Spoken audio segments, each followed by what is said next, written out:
اعوذ باللہ من الشیطان الرجیم بسم اللہ الرحمن الرحیم۔ ناظرین السلام علیکم۔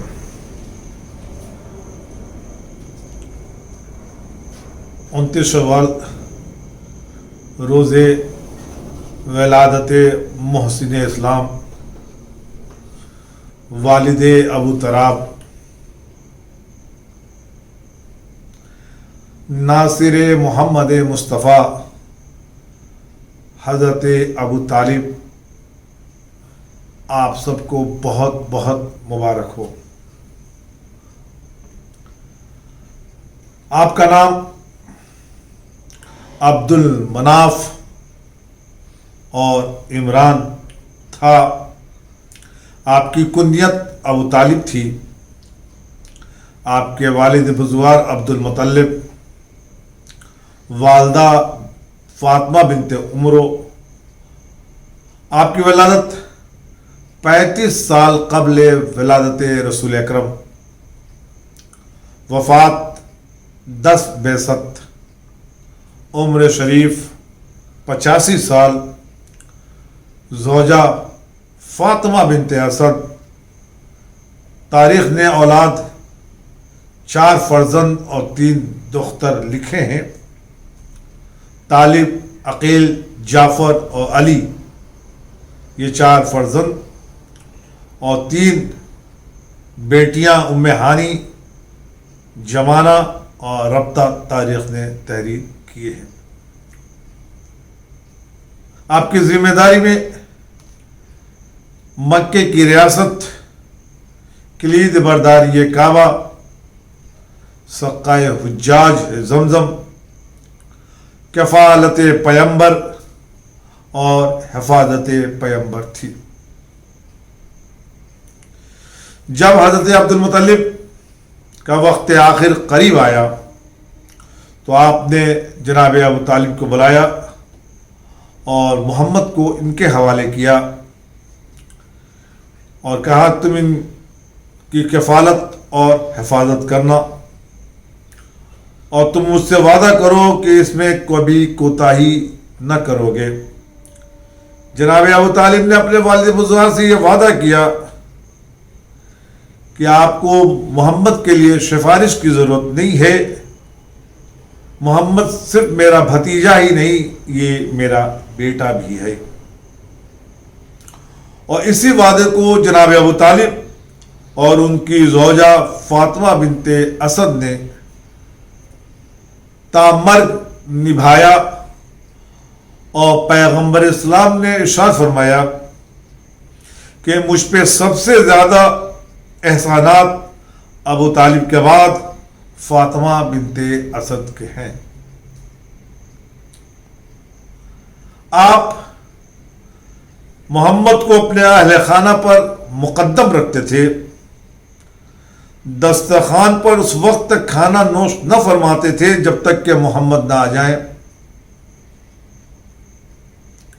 اور پیغمبر اسلام نے ارشاد فرمایا کہ جب تک میرا چچا ابو طالب باحیات تھا کسی قریش میں جرأت نہ تھی کہ مجھے اذیت پہنچائے۔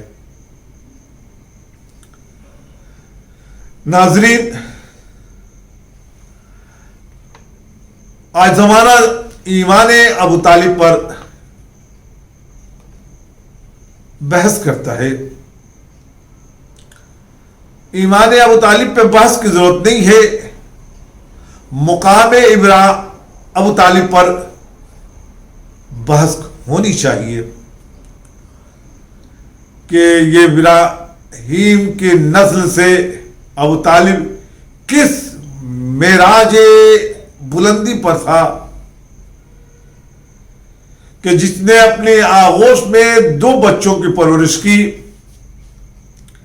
ایک نبی بنا تو ایک وصی بنا۔ ایک سنی مورخ لکھتا ہے کہ جو لوگ ابو طالب کو کافر کہتے ہیں، دراصل انہوں نے ابو طالب کی عظمت کو پہچانا ہی نہیں۔